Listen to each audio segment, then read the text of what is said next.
Invite up Kiara Zachary, our Director of Equity and Inclusion, to share the presentation and update with us tonight.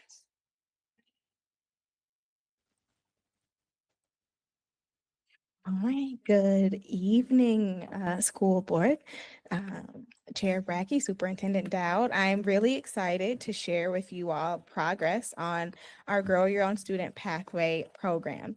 Today, I will be highlighting two of our initiatives through this grant. One is a student internship that occurs in our ESY, our extended school year. And then one is our introduction to education course through NSO, which was a collaboration between the Equity Inclusion Department and Northern Star Online.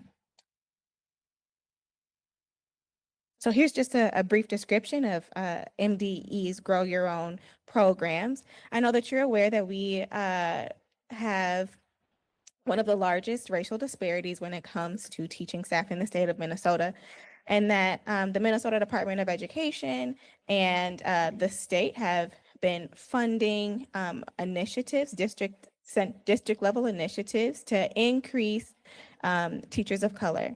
And so they do this at a number of levels. One of them is at an adult level, our adult pathway program. And so our West Metro partnership is one of those programs, but they also have funds for students that are interested in becoming the next generation of educators. And so the district in the 2021-2022 school year applied for these funds to hopefully, again, encourage and inspire our students to become educators.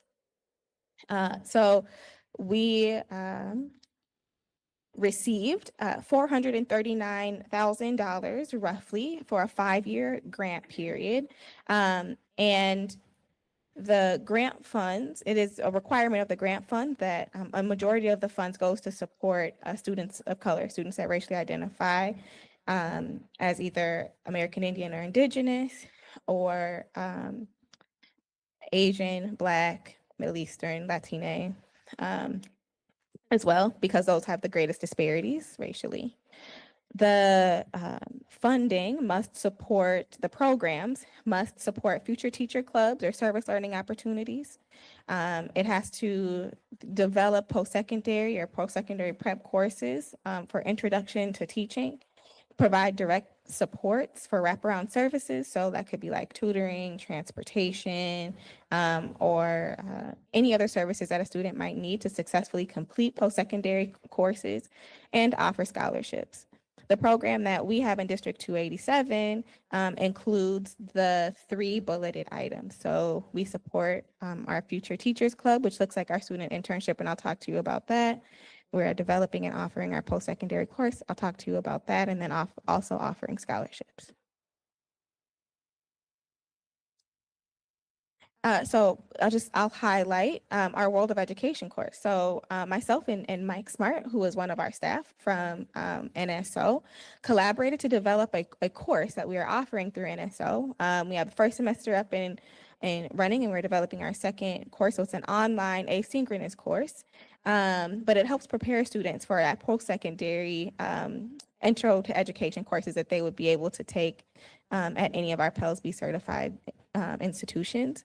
Some of the course content includes like education as a right. What does it mean for public education to be a right?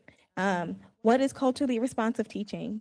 Some of the assignments, they have to interview a teacher. So a part of the work is that they find a mentor teacher through this course, and they have conversations about lesson planning and classroom management and all of the things that are not the forward-facing part of teaching, right? Like we think we know a lot about teaching because we've all experienced it, but there's a lot of behind-the-scenes work. And so a lot of this course is getting students to engage with their teachers to get a deeper look into that behind-the-scenes work.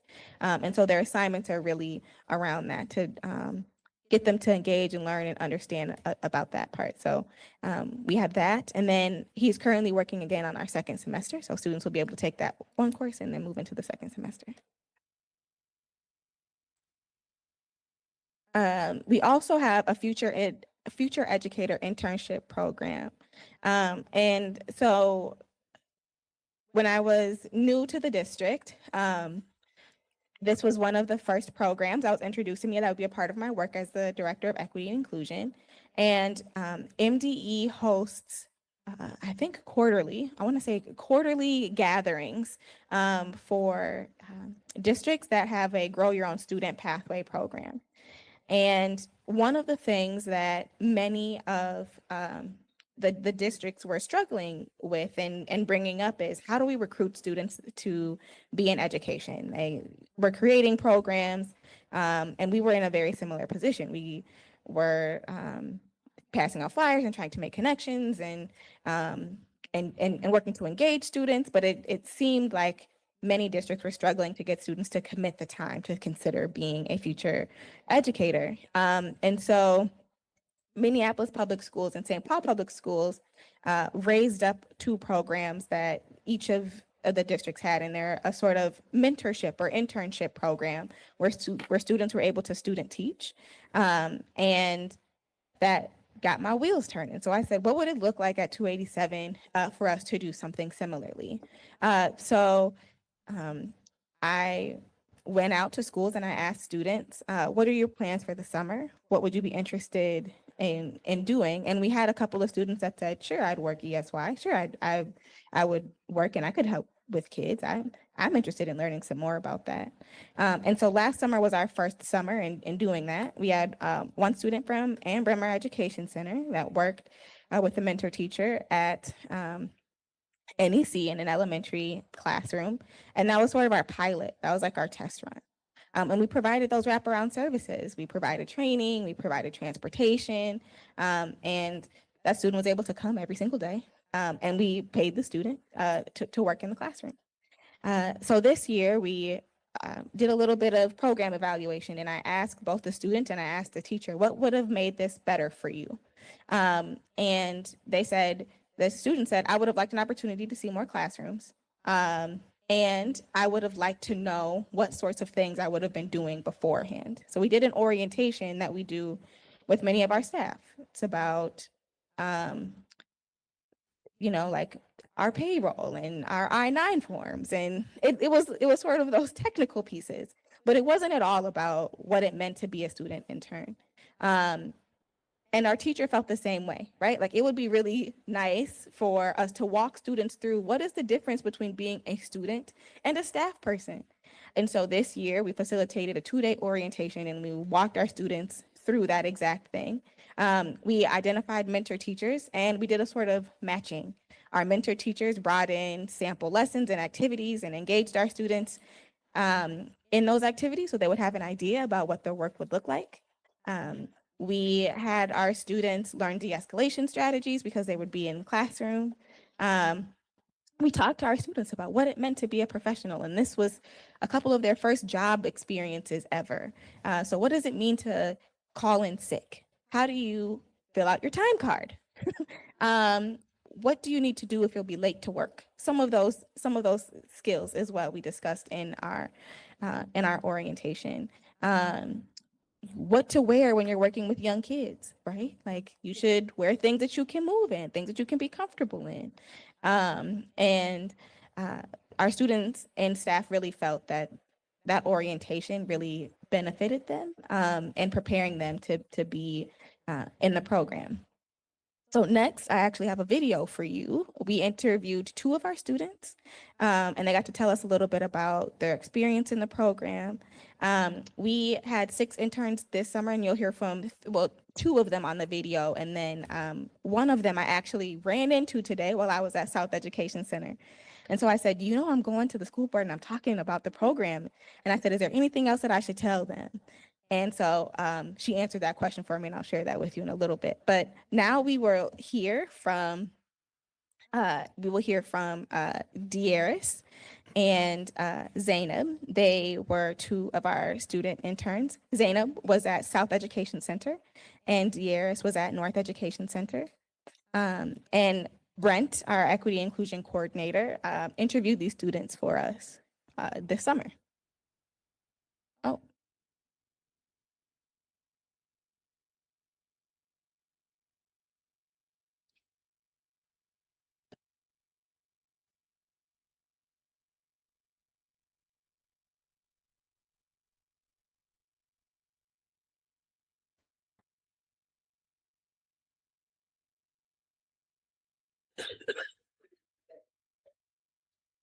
Oh, oops, sorry, I made that.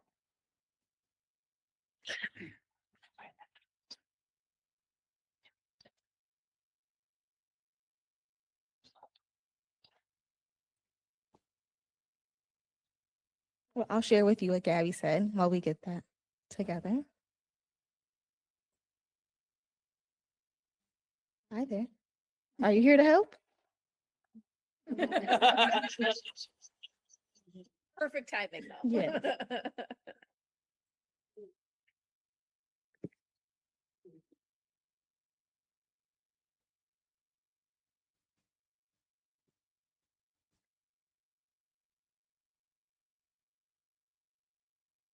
Ask a question while we're waiting? Yeah, sure.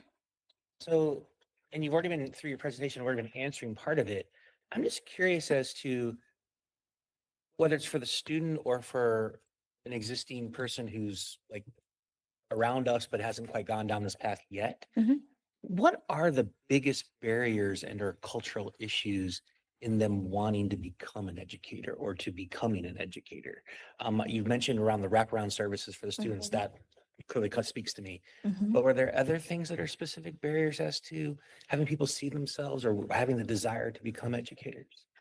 I think it really depends on the person's personal experience with education, Okay. right? Yeah.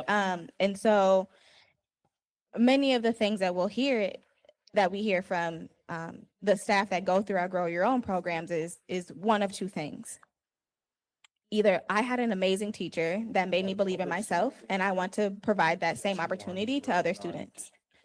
Or I never had a teacher that looked like me, and so I want to be the teacher in this scenario because I work with a lot of students that look like me and not like our teachers, right? And so there are some barriers within our licensure program that make it difficult for folks to access for a number of reasons. Sure. One of those is, for example, unpaid student teaching. For the staff in our environment to be licensed at and serve students in setting 4, you need a special license.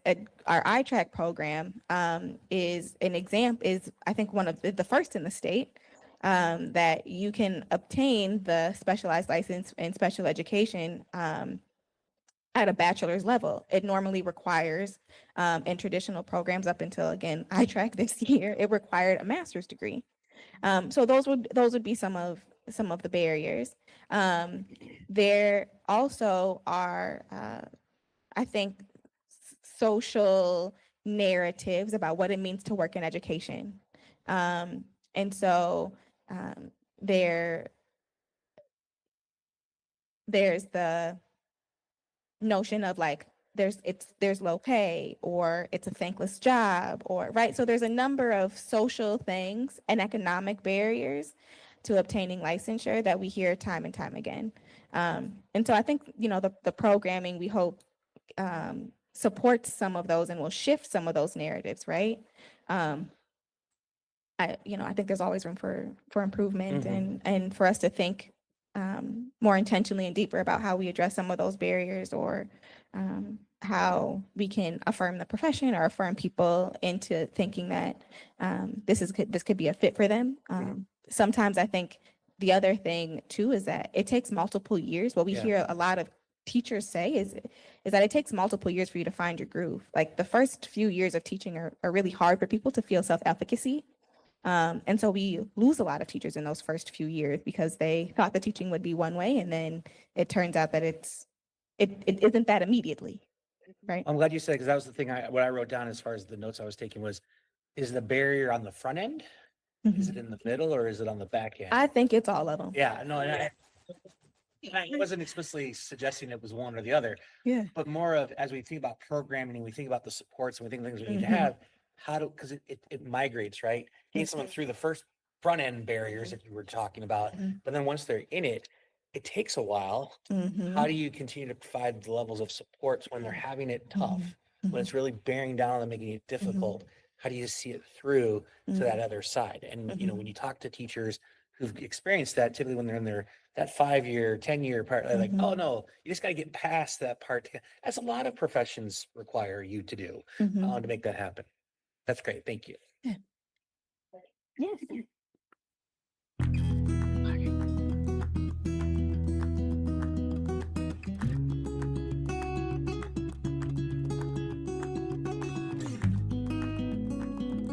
One of the classrooms that I worked in, Miss Carla's classroom, her classroom would have to be my highlight.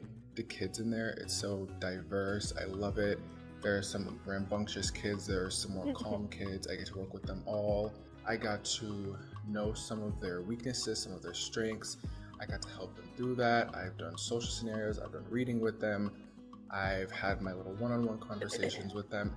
They're all energetic, loving. They welcome me with open arms. They ask me questions, and they call me Mr. D. So, Oh yeah. I love that. That's the coolest part for me as a teacher. That's the magical part of being a teacher is the relationship part, right? Yeah, and then your kids trust you. You know, that's like, yes, You that's can one do of the anything. main. You can do, and you and those students can do anything. When you Right now, every morning and afternoon, I do buses and I do backpacks. So I take them out the bus, I put them on the bus, I call names. First week, they did not want to come out the bus when I was, come Yeah. on, Come on, let's do this. Yeah. Who are you? Like, they did not, I'm not going with you. But now, they all know me. They come to me. Like, I tell Smile them. on their face. You experience new things, you meet new people, you see a whole new side of a world that you did not live in. Yeah. You know, you gotta be outside of your own world.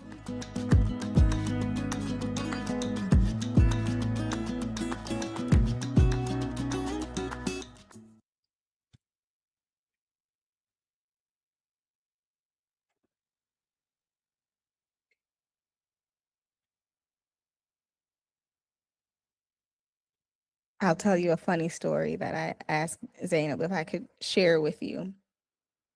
First day at the internship was a little rough for Zainab. She texted me. The interns loved to text me and give me daily reports. But she said, "Ooh, Miss Kiara, those kids," and that was the whole text. "Ooh, Miss Kiara, those kids." Right. I said it was a hard day, and I said, "Promise me you'll go back tomorrow. Yeah. Just give it one more try. Give it one more try." And then I didn't hear anything for like a couple days. So I texted her back and I said, "How's it going?" And she was like, "Oh, I got my friends in line."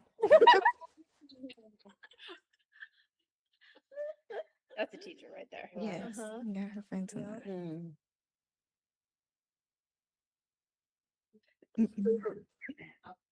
Okay. Here's our last. This is Gabby. I ran into Gabby today at SEC. So I asked her, I said, "What would you like them to know?" And this is what she told me. She said, "I enjoyed the program," and that she said she would do it again. She said, "I felt very welcomed and everybody was welcoming." The thing that stuck out to me the most about what Gabby said to me today is that she's like, I knew I was coming to work. I knew I was working, but I was being taught to. So she learned a lot about the profession. She learned a lot about what it meant to be a teacher. And she said that she would come back. So that to me is a plus one. That's a gold star for us. They were very excited about it. And the one thing that I appreciated more so in this program is that when we talk about equity and inclusion work, our students really got to see that this is part of what the work is, right? So a lot of times for students in the district, the equity and inclusion department can seem very far away, especially if there isn't a staff in that building all day, every day. But now they know us. They know me. They know Brent. They talk and they share about their program. And they were also recruiting their friends to come back next summer. So I know I'll have some interns. Great. Any questions, thoughts, reactions? Thank you. Thank you. Are there opportunities during the school year for them to do some classroom experiences? You know, I was actually talking to a principal today about that because they are still they're still energized by the experience and are thinking about not only next summer. So we don't have any set up yet, but it's definitely an idea that we're circulating. What would that look like? Many of our students, 5 of the 6 students were in our ALC programs. And so I really want to ensure that if we are pulling them out of class, that they're going to earn credit too. And so that's just things that we have to think about and consider as if we were to continue the program through the school year. So you're thinking about maybe, like the the NSO class too? That could be it. Yeah. Well, I don't know if it'd be through NSO No, necessarily. not through Yeah. that, but. Oh, like an that, but- intro to education Yeah. class, but we could do it in person. That's a possibility. I think we have to just explore our options and find out. I'm not sure yet. We're interestingly enough through our strategic plan, we're actually doing a deep dive into all of the courses that we offer. And so maybe that can be an opportunity for us to see what we've done in the past and how we can generalize that structure to something for the students now. Yep. So exciting. It is exciting work. There are other comments? Go ahead, Superintendent Doug. Thank you, Madam Chair. I just want to share a huge thank you to Kiara and the director of Equity and her team. As when she came on board, we're like, hey, here's a grant, you can come alive. And she has, and her team has. And so what a neat experience for students to think about. Could education be a pathway? And opening those doors are really important to our district.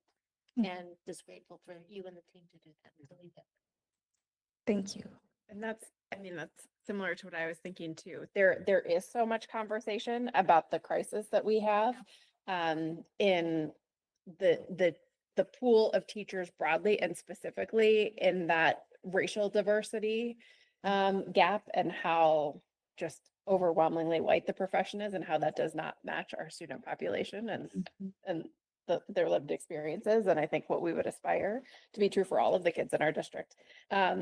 And this is just one of the things I'm like, it's not just talking about it, but it's actually creating opportunities and experiences that is, I think, what leads to really meaningful change, because I feel like a lot of the solutions are like, we're going to have a club and people are going to talk about, going into education. And this is like actually providing an experience that is like about what it means to be a professional, and we're going to provide you support. We're going to compensate you for your time. Like, I think this is really brilliant, and I'm so grateful that you shared it with us.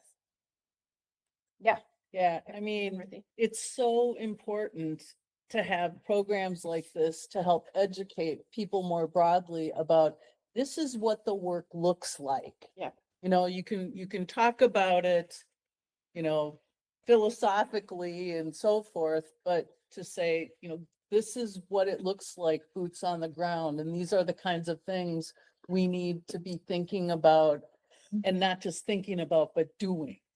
So, man, kudos to you. Great job. I'll be so excited to see how this plays itself out as it grows. And it's great that we've got the resources through the grant to be able to really make it happen instead of just going, well, it'd be nice, but, so cool. Go ahead, Ruthie.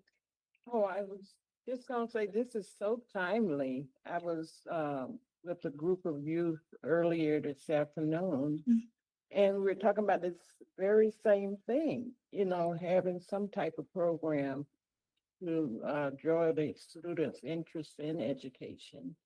Why would they want to be in there? It's, starting at least in the high school with some type of program. And this would be something they could use really in their overall program. Bridge,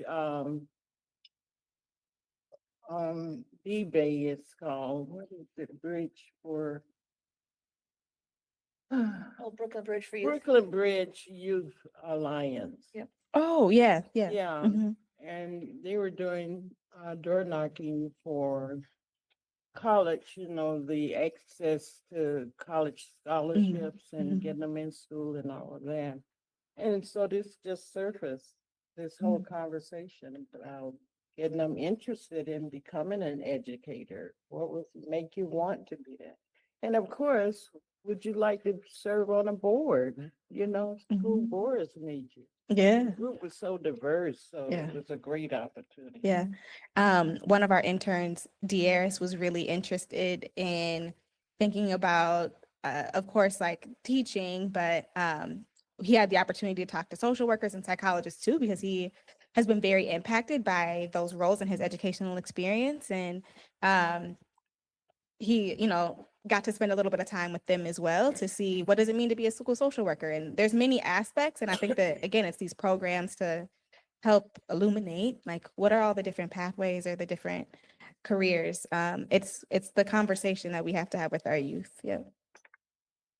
Go ahead and, I just want to echo like Kim's enthusiasm, just everybody's enthusiasm and support, right? Like, I'm so excited. I just like 48 hours ago, I was bragging to our board about the apprenticeship program and now I get to go back. Like, I'm thrilled. This is super cool. And I remember as you were talking, I remember this could have been like 6 months ago, or it could be 5 years ago. So I'm sorry if you've heard this one before, but I remember, and I believe it was Andrea, having an idea that came from Wayzata about promising students that if they wanted to get a job in education and they came back to Wayzata, that they would get an interview. Mhm. Like, it was, if you come back, you will get an interview in the school district. Mhm. We can't promise you a job, but you will get an interview. And I thought that was super cool. And so Yeah. just as part of all of this, like, Mhm. we're gonna take you seriously. And that is something that we can offer you. Come back here and we will give you an interview. So just an Mhm. idea for you all thinking about that. Okay. later. I don't remember when that was, but. If Yeah, I it thought was that was Andrea, really cool. somewhere It was between somewhere, 6 yes, months. yeah, I'm pretty sure. So, Dan, go ahead. Yeah, no, nice to have a cameo appearance from Mindy. Yeah, for sure. She's so amazing. I mean, we're kind of a less board without her, certainly. So, but she's on to bigger and better things at MSBA, so we're very proud of her work there. I mean, really just to echo what everyone else has said. I mean, thank you so much. It's altogether fitting. I think we had this conversation about, hiring more, teachers of color and everything. This was a conversation that we had actually at our superintendent evaluation earlier in the week. We had board members bring up, legislation was passed. And in Wayzata, I think something like 95% of our teachers, are white, less than 5% are non-white. So, Mm. and obviously our school district doesn't look like that. So, how we can emphasize that's very important. I'm glad that you're tackling the stereotypes in teaching and education.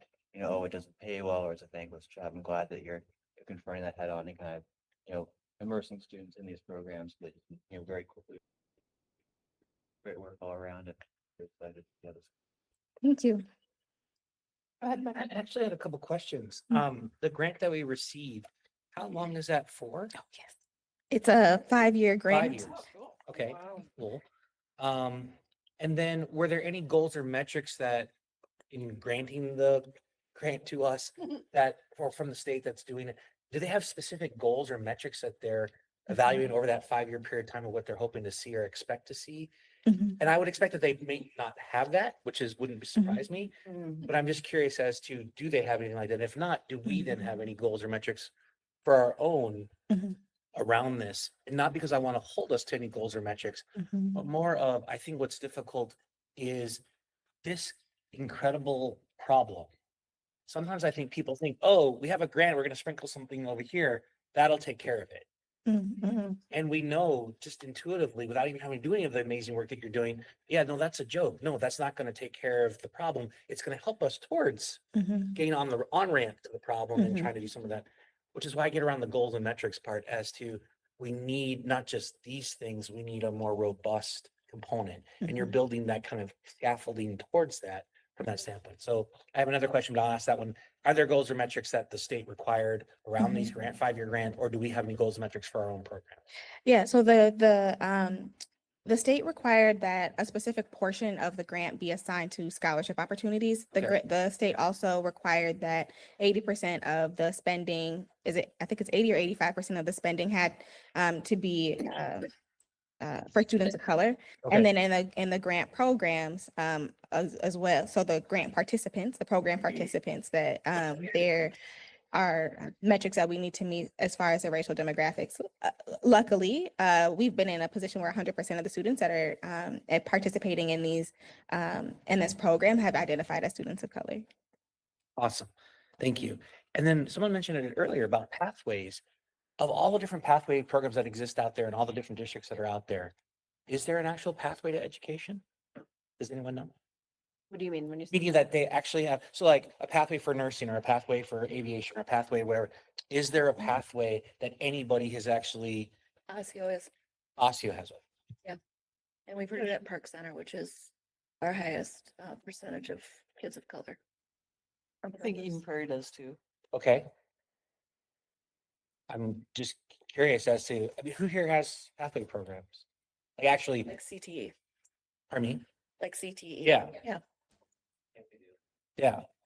I mean, they're becoming more common. Hey, Dinah's looking at it, but it's gonna take a little while for us to get to that point. I'm just sort of thinking about where's the discussion around and the prioritization around this as a pathway, regardless of what district you come from. Which goes to a little bit what you were saying, Dan, as far as looking at your own population and doing stuff. Are we thinking administratively and from a strategic standpoint, from a board standpoint, to say, hey, us making a pathway a priority keeps the topic front and center, puts resource behind that, development, goals, things like that from that standpoint. And I'm just thinking, I'm just listening to this, I'm very passionate about like, wow, this is such a huge problem. It was something that I realized before I got on the board. And it's only been like highlighted since I've gotten more underneath the hood of this. It's crazy that how far behind we still are, but not to take anything away. I love what we're doing. I always think that we're like kind of the leader. I think this district in particular is the leader in making this happen. And I almost think like everyone should take for what we do. Don't recreate the wheel. Take what we do and multiply it. I think that would be one of the telltale signs for 287. So Yeah. congratulations. Awesome. We have an education capstone at the high school that we partner with Normandale. Okay. Well, just to tack on to that, I mean, just emphasizing these partnerships is really important. I mean, just it's really a need thing. Is there a need in our community for this? And that's why, we're actually very excited at the beginning of our school year to create a program at our high school where our students can have certified nursing assistants. So we're very excited about that. And we have a Park Nicola clinic just down the road on Highway 55. And so, one thing I've been very vocal about is, can we have a relationship with them? So really it's just looking at, where's their need? I have a friend who's a certified nursing assistant. One thing she's always telling me is we just need so many more people. I mean, the number of patients we're going to have with an aging population in some communities is just all together. It's just so necessary that we have all these services. And the same thing with our educators. In a lot of communities, that is a very specific.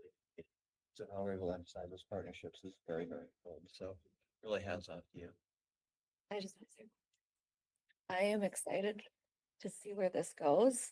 I'll have to check in because I'll be off the board. in a Yes, little yes, bit. yes, yeah. But working in a school where we have Black men teach, which does a lot of the same things that Mhm. you're doing, Mhm. and having, we're in our third year of having our teachers here, and there's a mentor teacher at our school. Mhm. How much it influences the entire school, Mhm. the entire school. Mhm. I'm super excited to see how this, it'll just Yeah, it's like that little pebble that in the waves that go. yeah. And you're already seeing it with having more interns next summer, probably.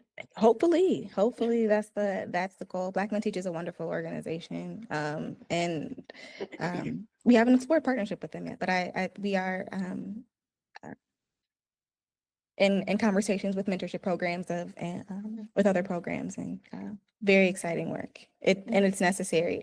That is a part of the barrier, right? Is that there is this transition specifically for teachers of color around, especially when we know that it's a predominantly white workforce. How do I navigate this space? Where are my affinity spaces to debrief or to affirm what's happening? Are there folks who can help me find resources or just to build a professional network in a way? And so those organizations are extremely important. And that mentorship has has been proven, right, to be very important for retention in the field. So. One last thing I'll say, just really quickly. Shannon, go Oh, ahead. I'm sorry. Oh, go. I just had a very technical question. Sure. And it's conversations that we're having with our Legislative Action Coalition around the summer school and the payments of employees who do not have employment over the summer. They can now get unemployment. Mhm. Is this program at all impacting that? Like, are you able to offer less positions to full-time employees? Mm-mm. So this is on top of what you would Yes, normally have. for yes, ESY. yes. Okay, great. I was just wondering, implementation wise, could we do this in Hopkins? So for summer schools. Yeah, yes, for our ESY program, we didn't count student interns in the staffing ratios. And so we Right. hired adult staff, mainly because the students aren't certified in like our CPI training or in some other areas. And so they are interns that are just considered additional, right? I think our teachers appreciated, right? Like our staff appreciated having Bonus. having bonus, right? Having bonus staff in the buildings to help support students. Yeah. Great. Thanks. It was only a comment. I didn't mean to interrupt you. Was that as an economics major, I'm always dumbfounded as how the supply and demand curve does not work in this space. Mm. Yeah. And it's something to actually, ironically, with anyone who's involved with this at the legislature, anywhere else, it's amazing where the basic core fundamentals of supply and demand do not appear in nursing, in education. Women. Yeah, all of it. Yeah, there we. ooh. Exactly. All of it. Exactly. No, you're absolutely, exactly.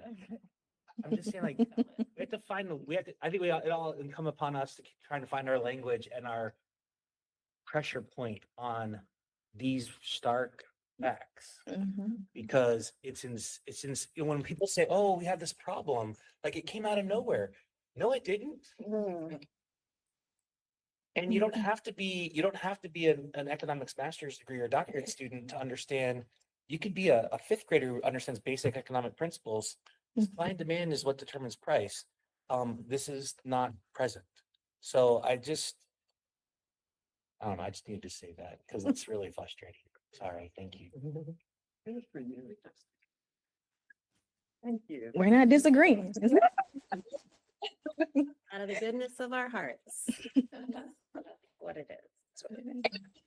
For a fabulous presentation. And again, you did a great job bringing the students into our meeting, as you always do. So thank you in particular for that, and thank them for their willingness to. Yeah, we got a participate. couple. We had to hit up Gabby a few times for her to share. Well, I'm but glad you saw her today and she said yes today. Yes, to the picture too. That's awesome. Thank so you. much. Yep.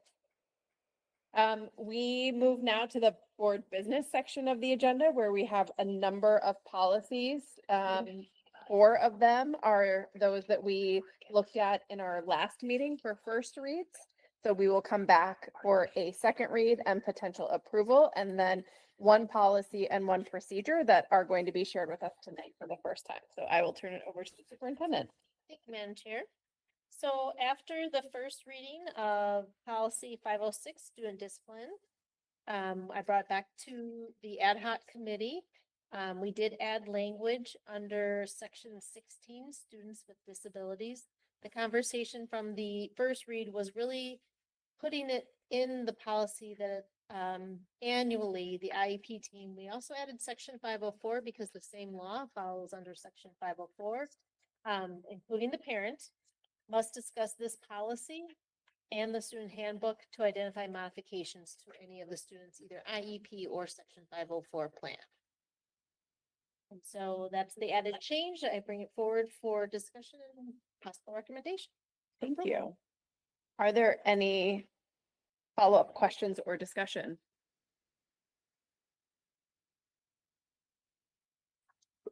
Okay. Make sure we got a pause. Thank you for making those changes as discussed. Is there a motion to approve policy 506? So moved. Second. We have a motion by Karen Orchid and a second by Jackie Mosqueda Jones. Any discussion? All in favor, please say aye. Any opposed? The chair votes aye and the policy is approved. you. The second policy for the second reading is policy 413, harassment and violence. Again, the ad hoc committee talked about the recommendations after the first reading. The ad hoc committee agreed under the purpose to include immigration status. Under definitions, under D, we added 8 and 9 to have a definition for gender identity and gender expression. And in reporting under B, one thing that was recommended, that actually came out of the ad hoc committee, I believe, is that we add a live link. So when people are in the policy and they want to email the human rights officer, it's right within there. They don't need to then find the email. So it's an active link within the policy. So those are the changes that are presented. Open for discussion. Recommendation for approval. Thank you to the ad hoc committee for making those changes. Any discussion or questions? Hey, is there a motion to approve policy 413? So moved. Second. We have a motion by Shannon Andreessen and a second by Ann Casey. Any final discussion? All in favor, please say aye. Aye. Any opposed? The chair votes aye and the policy is approved. Thank you. So next one is policy 406, public and private data. Again, this is a second read after the first read. There was recommended language under section 4, public personnel data, D. It talked about the appointment process of the public body, and we do not have that. We have an assignment process for our member districts. And so we adjusted language throughout that section to affirm our process of appointment. And those are the only changes that were recommended. And I will say, you followed up with me about my question about FERPA. So do you want to? That's Sure right. that- Sorry about that. Yeah. No, so, I just think everybody would probably. we had a like to know. discussion after our first reading regarding HIPAA and FERPA. And FERPA when we brought this policy forward regarding our students and private data, that would follow under FERPA. Reason why it's here is because these are employee policies. Employees are under HIPAA. And so that's the differentiation of the referencing between the two laws. Thank you. Yes. Any questions or concerns? Is there a motion to approve policy 406? So moved. We have a motion by Michael Birdman and a second by Dan Genestra. Any final discussion? All in favor, please say aye. Aye. Any opposed? The chair votes aye and the policy is approved. Thank you. The last policy that's up for a second reading is policy 418, drug-free workplace and school. After the first reading, there was no recommendation for language changes, and so I move it forward for a board approval. Great, thanks. Any comments or questions? Is there a motion to approve policy 418? So moved. Second. We have a motion by Ruthie Dallas, was that Jackie Mosqueda Jones with the second. Any final discussion? All in favor, please say aye. Aye. Any opposed? The chair votes aye and the policy is approved. Then last but not least, our new one. And so the last one is a first reading for Title IX. Title IX had significant changes with the federal government that went down into the state. MSBA developed a model policy, which we agreed as an ad hoc committee to follow MSBA. And what they developed for school districts is a combination of a policy and a procedure. And really trying to keep the policies at the governance level, the procedure at the implementation. We split this. There was attorney advice to split it. The attorney recommended what would be in policy and what would be in procedure. So you will see the Title IX policy. Some things that the ad hoc committee did was really wanting to define in the policy what does expand the language that says, in the first sentence of A, the school district does not discriminate on the basis of sex, and explaining that like we do in all of our other policies. We also added the hyperlink to the email. I'm bringing forward the procedure. Policies are approved by the board, procedures are approved by our administrative team. But I'm bringing it forward for the public as well as for you. So there are a lot of legal changes that are implemented within the procedural side. And so it was very important that we also wanted to share publicly the procedure. So I'm not seeking approval on the procedure. One thing I can share is that the ad hoc committee added, just like in policy 413 harassment, and we added definitions around gender identity and gender expression. We also added some definitions for clarity. We added the electronic email link. And so the procedures are more for review. They will be on the public side of our website. So you'll see the policy and the procedure. So all community members, staff, families, caregivers will have access to both. But I am recommending review of the first reading of policy 522, Title 9, sex non-discrimination policy. I would also say it is so different than our current policy. We had to start from scratch. Mhm. We did too, and I'm sure others are, we had a total draw. Are there immediate questions or comments? Knowing, again, this is the first read. Looks like you might have one. I'm just trying to think of what we've done, any Dinah's on this particular area. I know there was a question about 'cause the federal government has kind of gone back and they've done some things, but it hasn't been completely finalized or something. I'm just curious from a timing standpoint, is this something that's going to be reviewed every year? Is this going to be something it's an every year? It is. Okay, that's what I thought, but I wasn't 100% sure. So that whatever shakes out, it'll get readdressed in some next period quickly when that happens. Yeah, we actually paused. We had a draft in August. There were other changes. We sought Yes. legal advice. So this is where we stand today. Got with it. The new regulations. That's what I was really asking, because I think we Yep. had the same thing in our policy. Yep. Okay. And I think we had the same conversation in the ad hoc committee about annual review and, yeah. Yeah. When you say annual review, like on a, it would be around this time of year next year that we would be revisiting this, or could something happen that would prompt a sooner review? So the annual review would be a year from when the approval. In regards to our practice, I'll be bringing them at the beginning before the September board meeting. My why around that is some of those laws might have been changed.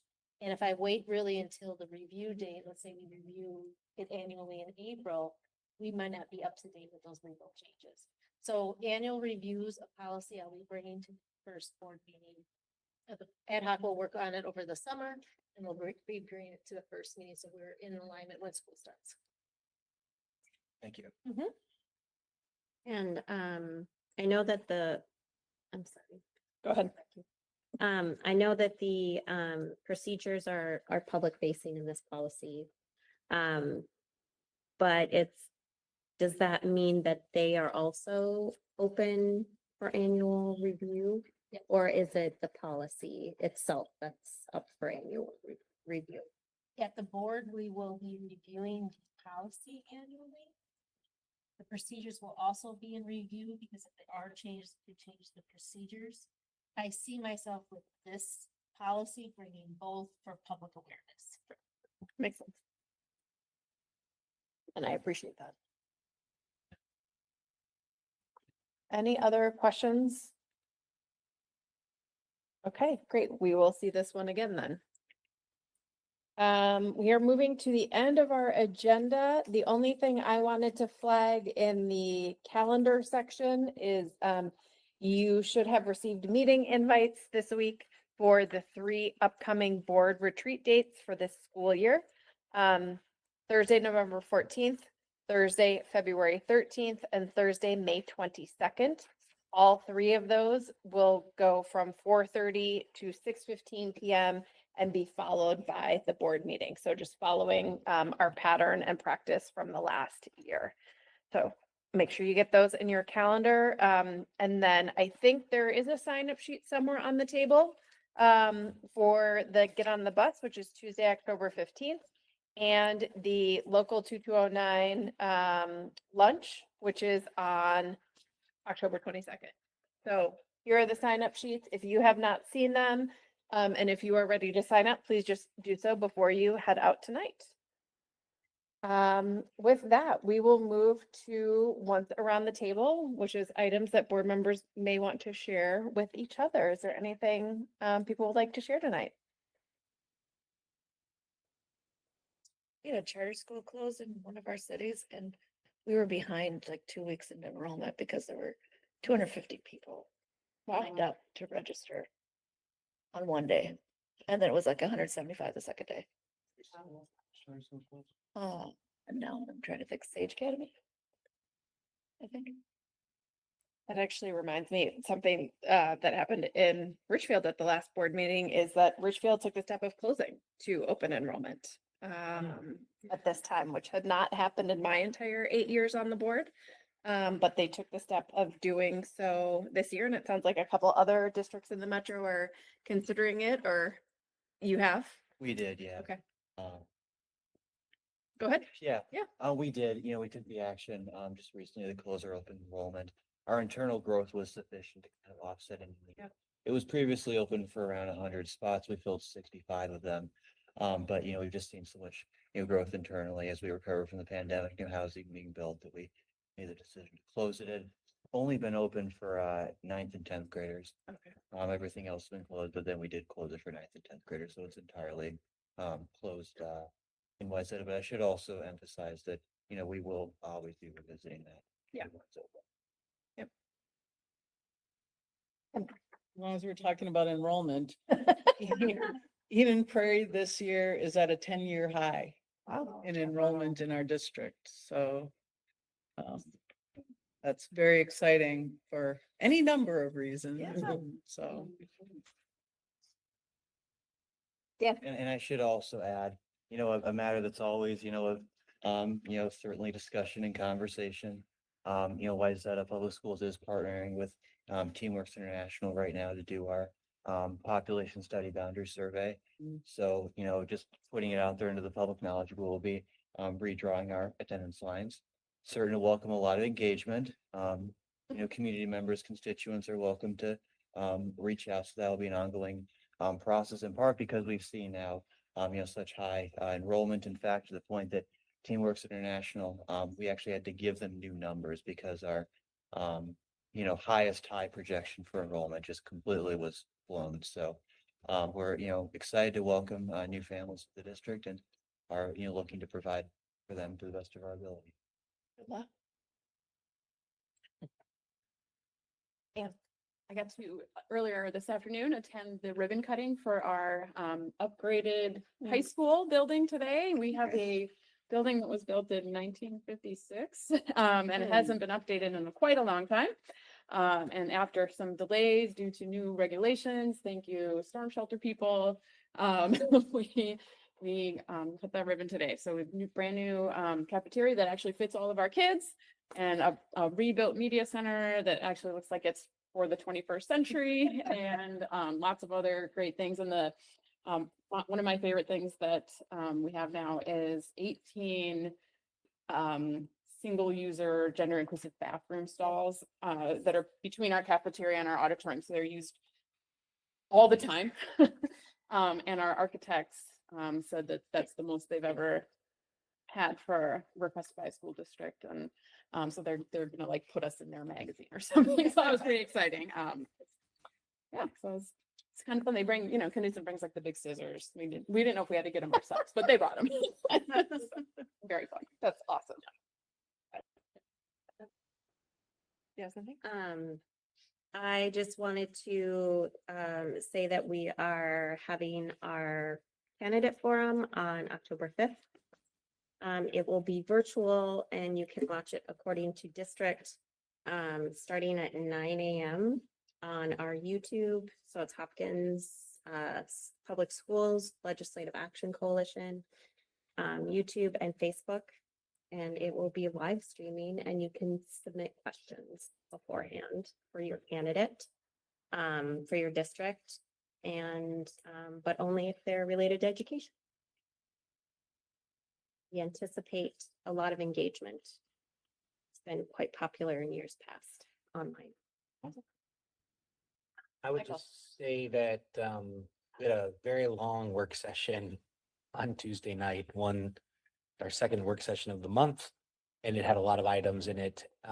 One in particular was we're getting presentations over the next 2 months over 4 key areas that we would be eventually looking at from a bond standpoint. And one that I'm sure everyone's constantly looking at is security. It's really incredible to look at what is happening with security and physical security, cybersecurity, things of that nature. And the amount of money that is required to do it, that is not actually going into education. There was a lot of consternation about that. And then another item that we had, I was just looking at an email just now about it. One of the big changes the legislature passed, which was personal finance requirement that came out. Which United had already been doing for some time, kind of similar to the social studies changes that they made. We were already doing stuff for like 10 years, whatever, and what they legislated completely upended what we were doing. But we're left with a very difficult decision the next month as to, well, do we add 1 credit of requirement in order to handle this, or do we take away a PE credit from that? And there's no good answer to that. And even though it's not recorded, but the conversation for the board was very, very difficult because the PE impact could also impact our unified PE program, because if we didn't have the requirement extended, so it's now 43, if we went to 44, we already have data that says that if you drop that 1 PE requirement, like 56% of the students who would take that second one, who would also participate in our unified program, would probably not. And so there's all these different consternations around that subject. So I was just thinking, that's not unique to us. It's just interesting to hear, not for tonight, but like, we're going to pull our Band-Aid off here in the next month because we have to have a decision made by November. And there's no good answer to that. And we were really feeling quite hampered with, this was not our doing, this is the legislature doing this, and whatever their positive intents were, there are significant unintended consequences that come from that. And given that we're all faced that, again, kind of like the supply and demand comment, it's really incredible to be living in this space of dealing with that. So that was my boo-hoo for the rest of the night. Thank you. I appreciate the therapy. Glad we could be here for you. Anything else? Okay. With that, is there a motion to adjourn? So moved. Second. We have a motion by Michael Birdman, a second by Kim Ross. Any final discussion? All in favor, please say aye. Aye. Any opposed? The chair votes aye. The meeting is adjourned at 7:32 p.m. Woo. I mean, What did you guys end up doing with that? not me. I don't know. We haven't talked. Not me. 9 p.m. Before 9. Where are you going? Personal finance, the one, but Oh, personal got it, finance. got it, got it, got it. So I was like, what? adding that, it's like, well, then